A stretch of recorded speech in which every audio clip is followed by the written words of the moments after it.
Didn't crash it this time. I'm taking liberties with this car. Did we speak about it on the podcast last week? We maybe touched it a bit, but I'd say you've well and done taking the piss this week.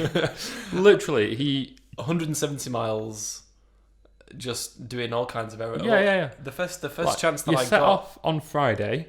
Yeah. Didn't come back until Saturday morning. You were here for like 10 minutes and you fucked off again. Yeah. And you got back here at like 6 p.m. Like, I'm back.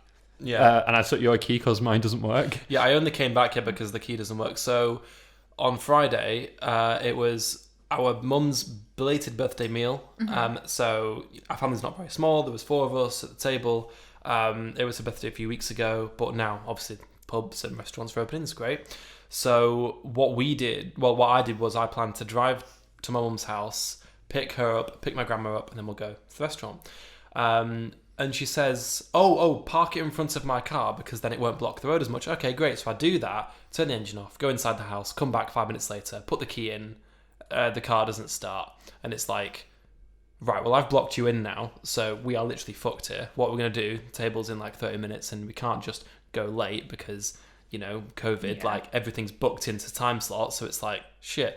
So I've already called the Uber. The Uber's on its way. And we're walking over to my grandma's house, which is just down the road. And I'm on the phone to my mate. And I'm like, mate, car's fucked. Don't know what to do. The key just won't turn the engine over. It'll turn the engine over, but it won't ignite. It won't start, right? I'm just like, what the fuck? So I will leave the key on the side of the road somewhere.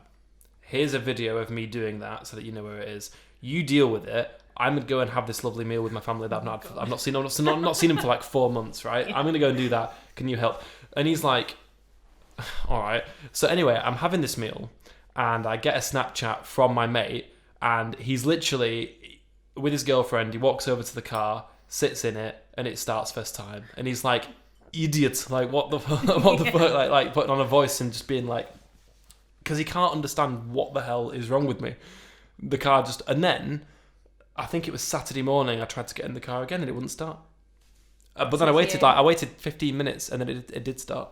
So. Now the weird thing is, when you got back, I was like, right, let's go. Took the key, 1, 2, 3, 4, every time starting. Yeah. Turn the key over, 1, 2, 3, 4, no problems. Yeah. It's just me. Yeah, it is just you. It's just me. I don't know, man. I don't know. But I mean, it was a lovely meal. But all right, well, you work in a bar, right? Yeah. How long do you reckon is too long for a customer to wait for a drink? 10 minutes. 10 minutes. If it goes longer than 10 minutes, you have a serious problem. Right. I was in Alton yesterday. Okay. Right. So I've got a friend who lives over in Alton. If you know Alton Towers, it's named after a small village called Alton.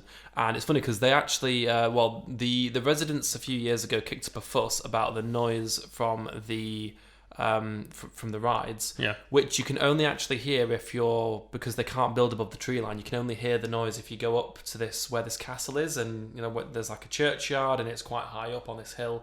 If you stand there, then you can hear the noise, but it's not that bad. Anyway, they complained regardless. So now it's like, oh well, if you pay council tax, then you can have 20 free tickets to Alton Towers a year, and they're like, yeah, all right, take that. So my mate now, he's only just moved there, but he gets 20 free tickets a year. I'm not that fussed about Alton Towers or rides, but I will definitely be taking advantage of that, as I have been taking advantage of your car. So